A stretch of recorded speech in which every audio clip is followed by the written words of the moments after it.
അല്ല, ഈ ബഡ്ജറ്റിലല്ലോ ഇതൊക്കെ. ഈ പ്രേമയന്ത്രം പറയുന്നിട്ടാണ് നിങ്ങൾ ഈ ചോദിക്കുന്നതെങ്കിൽ ബഡ്ജറ്റിലാണോ ഇത്തരം കാര്യങ്ങൾ പറയാറുള്ളത്? കേരളത്തിനായിട്ട് ഏത് പദ്ധതി? എല്ലാം കേരളത്തിന് കിട്ടുന്നതാണ്. ഇത് കേരള ബഡ്ജറ്റ് അല്ല. ഒരു കാര്യം ഞാൻ പറയട്ടെ, നിങ്ങൾ മാധ്യമപ്രവർത്തകരുടെ ഉത്സാഹം എനിക്ക് മനസ്സിലാവും. ഇത് കേരള ബഡ്ജറ്റ് അല്ല, ഇത് കേന്ദ്ര ബഡ്ജറ്റാണ്. കേന്ദ്ര ബഡ്ജറ്റിൽ പ്രഖ്യാപിക്കുന്ന എല്ലാ കാര്യങ്ങളും കേരളത്തിലുള്ളവർക്ക് കൃത്യമായിട്ട് അതിൻ്റെ പ്രയോജനം കിട്ടും. അല്ലാതെ ഓരോ സംസ്ഥാനങ്ങൾക്ക് വേണ്ടിയിട്ടല്ല ബജറ്റ് പ്രഖ്യാപിക്കും. നിങ്ങളിപ്പോൾ ചോദിക്കും റെയിൽവേ ബജറ്റ് എവിടെ പോയി നോക്കും. നിങ്ങൾ ബജറ്റിൻ്റെ ബാക്കി പത്രം കണ്ടാൽ നിങ്ങൾക്ക് നാളെ മനസ്സിലാവും. എല്ലാ മേഖലയിലും, അത് നികുതി, ടോട്ടൽ നികുതി ഷെയർ നോക്കിയാലും, മറ്റ് ആനുകൂല്യങ്ങൾ നോക്കിയാലും, സംസ്ഥാനങ്ങൾക്കുള്ള വിഹിതം നോക്കിയാലും, പ്രത്യേക പദ്ധതികൾ നോക്കിയാലും, എല്ലാ കാര്യത്തിലും കേരളത്തിന് മെച്ചപ്പെട്ട ഒരു ബജറ്റായിരിക്കും ഈ ബജറ്റ് എന്നുള്ള കാര്യത്തിൽ സംശയമില്ല. അല്ല, മന്ത്രിമാർക്ക് അതല്ലേ പറയാൻ പറ്റുള്ളൂ. എന്ത് നല്ല കാര്യം പറഞ്ഞാലും അവർക്ക് അംഗീകരിക്കാൻ പറ്റില്ലല്ലോ. കേരളത്തിന് ഞാൻ പറയാം കേരളത്തിന് ഇപ്പോൾ IIT കാര്യത്തിൽ പാലക്കാട് IITക്ക് അതിൻ്റെ വലിയ പ്രയോജനം കിട്ടും. ഇനി ബാക്കിയുള്ള വിശദാംശങ്ങൾ വന്നാൽ നിങ്ങൾ നോക്കിയാൽ നഗരവികസനം, അതുപോലെ ഇപ്പോൾ ഓൺഗോയിങ് പ്രോജക്ട്സ്, റെയിൽവേയുടെ കാര്യം, അതുപോലെ എല്ലാ കാര്യത്തിലും നീക്കിയിരിപ്പുണ്ട്. ഇത് ബജറ്റിൻ്റെ ആദ്യത്തെ 4 പുറം കാണുമ്പോഴേക്കാണ് ഈ വിമർശനങ്ങൾ മന്ത്രിമാർ ഉൾപ്പെടെ നടത്തുന്നത്.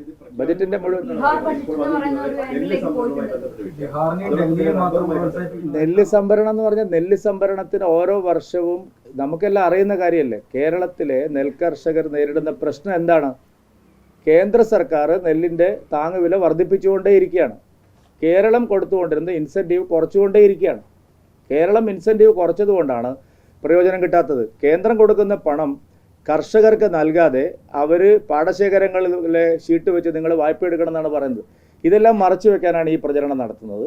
എല്ലാ മേഖലയിലും മാറ്റങ്ങളുണ്ടായിട്ടുള്ള ബജറ്റാണ്. ക്ഷീരമുള്ളവർ അകിടിന് ചുവട്ടിലും ചോര തന്നെ കൊതുകിന് കൗതുകം. അതാണ് പ്രതിപക്ഷം. ഒന്നും പറയാനില്ലാത്തത് കൊണ്ട് എപ്പോഴും കേരള വിരുദ്ധം എന്നുള്ള ഒരു പഴഞ്ചൊല്ല് അവർ നടത്തിക്കൊണ്ടിരിക്കുകയാണ്.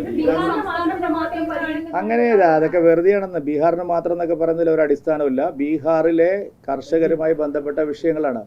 ഡൽഹിയിൽ ഇപ്പോൾ ആൾക്കാർ പറയാൻ തുടങ്ങിയിട്ടുണ്ട്, ഈ ആദായ നികുതി വകുപ്പിൻ്റെ പരിധി വർദ്ധിപ്പിച്ചത് ഡൽഹിയിൽ തെരഞ്ഞെടുപ്പ് നടക്കുന്നതുകൊണ്ടാണ്. ഇങ്ങനെയൊക്കെ പറയുന്നവരുടെ എന്ത് രാഷ്ട്രീയമായിട്ടുള്ള മറുപടി പറയാനാണ്?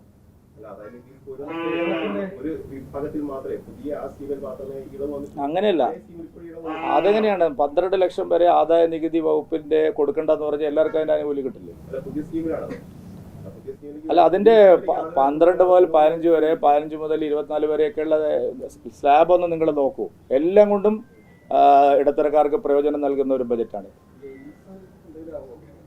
എയിംസ് ഒന്നും സാധാരണ ബഡ്ജറ്റിലല്ല പ്രഖ്യാപിക്കാറുള്ളത്. സാധാരണ ഇല്ലത്.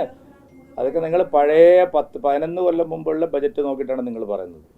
എയിംസ് ഒന്നും ഒരു ബജറ്റിലും പ്രഖ്യാപിച്ചിട്ടില്ല. 11 മുതൽ എന്തായിരുന്നു? മീഡിയ വണ്ണല്ലേ. 11 കൊല്ലം മുമ്പ് എന്ത് കിട്ടിയിരുന്നു? അതിൻ്റെ 100 ഇരട്ടിയാണ് ഇപ്പോൾ കേരളത്തിന് കിട്ടുന്നത്. സത്യമെങ്കിലും ഒന്ന് വല്ലപ്പോഴെങ്കിലും ഒന്ന് പറയാൻ ശ്രമിക്കൂ. അതിപ്പോൾ നല്ല ബജറ്റ് അവതരിപ്പിക്കുമ്പോൾ എപ്പോഴും അങ്ങനെയാണെങ്കിൽ കഴിഞ്ഞ കൊല്ലത്തെ ബജറ്റിലായിരുന്നു ഇതെല്ലാം പ്രഖ്യാപിക്കേണ്ടത്. മോദി സർക്കാർ സാമ്പത്തിക നില മെച്ചപ്പെടുന്നതിനനുസരിച്ച് അതിൻ്റെ പ്രയോജനം സാധാരണക്കാർക്ക് കൊടുക്കുന്ന ഒരു സർക്കാരാണ്. ജനപ്രിയ പ്രഖ്യാപനങ്ങൾ നടത്തി ആളുകളെ സ്വാധീനിക്കാനായിരുന്നെങ്കിൽ 2024 ലോക്സഭാ തെരഞ്ഞെടുപ്പിന് മുമ്പ് അവതരിപ്പിച്ച ബജറ്റിലായിരുന്നു ആദായ നികുതി വകുപ്പിന് ഇളവ് വരേണ്ടിയിരുന്നത്. മോദി സർക്കാർ അങ്ങനെയല്ല. മോദി സർക്കാർ സാമ്പത്തിക സ്ഥിതി മെച്ചപ്പെടുമ്പോൾ അതിൻ്റെ പ്രയോജനം നാട്ടുകാർക്ക് കൊടുക്കും. കേരള ഗവൺമെൻറ് പോലെയല്ല. ഇതിൽ ഏറ്റവും പ്രധാനപ്പെട്ട പ്രശ്നം ചൂണ്ടിക്കാണിക്കപ്പെടുന്നത് തൊഴിൽ ലഭ്യതയുമായി ബന്ധപ്പെട്ട വിഷയമാണ്. ആ തൊഴിൽ ലഭ്യത ഉറപ്പുവരുത്തുന്നത് എന്ത്? എല്ലാ മാസവും ഇപ്പോൾ ഇന്നത്തെ ബജറ്റിൽ തന്നെ പറഞ്ഞിരിക്കുന്നു, ഓരോ മേഖലയിലും എത്ര തൊഴിലവസരങ്ങൾ വർദ്ധിക്കുന്നു. 75,000 തൊഴിലവസരങ്ങൾ വർദ്ധിപ്പിക്കുന്നതിനെ സംബന്ധിച്ച് മാസാമാസം ഇപ്പോൾ തൊഴിൽ കേന്ദ്ര സർക്കാർ കൊടുത്തുകൊണ്ടിരിക്കുകയാണ്. കേരളത്തിൽ സമ്പൂർണ്ണമായിട്ടുള്ള നിയമന നിരോധനമാണ്. നിങ്ങൾ വെറുതെ ഇതൊന്നും കാണാതെയാണ് ഈ സംസാരിക്കുന്നത്. ഞാൻ പറയാം, ഓരോന്നും എല്ലാം പറഞ്ഞുതരാം സാർ. ഞാൻ പിന്നെ എല്ലാം വിശദീകരിച്ചത് വായിക്കേണ്ടത് വിചാരിച്ചിട്ടാണ്. ഇതുവരെ ലഭ്യമായിട്ടുള്ള വിവരങ്ങൾ അനുസരിച്ച് തുകൽ വ്യവസായത്തിൻ്റെ ഞാൻ പറയാം. നിങ്ങൾ എന്താണ് അതിന് എത്ര പേർക്ക് തൊഴിലവസരങ്ങളാണ് കിട്ടുന്നത്? എല്ലാ മേഖലയിലും തൊഴിലവസരങ്ങൾ വർദ്ധിക്കുന്നത് മാത്രമല്ല, നമ്മൾ കാണേണ്ട പല വിഷയങ്ങളും നിങ്ങൾ കാണുന്നില്ല.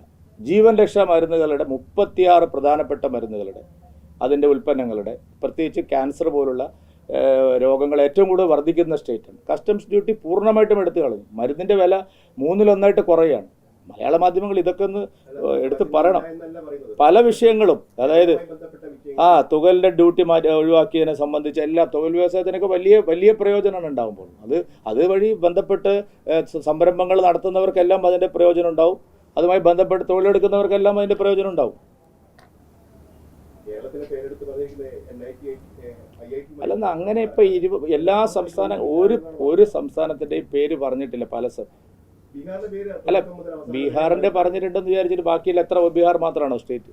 കഴിഞ്ഞ വർഷം നിങ്ങൾ പറഞ്ഞ ആന്ധ്രയ്ക്ക് മാത്രം. എല്ലാവരുടെയും ധനമന്ത്രിയാണെന്ന ചിന്ത അതൊക്കെ വെറും മുനയൊടിഞ്ഞ ആരോപണങ്ങളാണ്. ബജറ്റിന്റെ അലോക്കേഷൻസ് എല്ലാം എല്ലാ സംസ്ഥാനങ്ങൾക്കും എല്ലാ ജനങ്ങൾക്കുമാണ്, അല്ലാതെ ഒരു സ്റ്റേറ്റിനല്ല. ചൂരൽമലയിൽ കാശെടുത്തിട്ട് പിന്നെ അതിൻ്റെ മുകളിൽ അടയിരിക്കുകയാണ് സർക്കാർ. നിങ്ങൾ അതിനെ ഹൈക്കോടതിയിൽ നിന്ന് കേരള സർക്കാരിന് മുഖത്തടി കിട്ടിയിട്ടും മുഖ്യമന്ത്രി പിന്നെ അതിനെപ്പറ്റി മിണ്ടിയിട്ടില്ല. എനിക്ക് മാധ്യമങ്ങൾക്ക് എന്തിനാണ് ഇത്ര കാശില്ലാത്തതുകൊണ്ടാണോ ചൂരൽമലയിലെ പുനരധിവാസം മുടങ്ങിയത്? സംസ്ഥാന BJP എന്നല്ല, സംസ്ഥാനത്തെ ജനങ്ങൾ ആഗ്രഹിച്ചതിനേക്കാൾ കൂടുതൽ ആനുകൂല്യങ്ങൾ കിട്ടിയിട്ടുള്ള ഒരു ബജറ്റാണ്. BJP ആഗ്രഹിക്കുന്നതോ കോൺഗ്രസ് ആഗ്രഹിക്കുന്നതോ അല്ലല്ലോ, ജനങ്ങൾ ആഗ്രഹിച്ചതിനേക്കാൾ കൂടുതൽ പ്രതീക്ഷിക്കുന്ന ഒരു ബജറ്റാണിത്. അതിൻ്റെ മുഴുവൻ വിശദാംശങ്ങൾ പുറത്തു വരുമ്പോൾ നിങ്ങൾക്ക് ബോധ്യമാവും.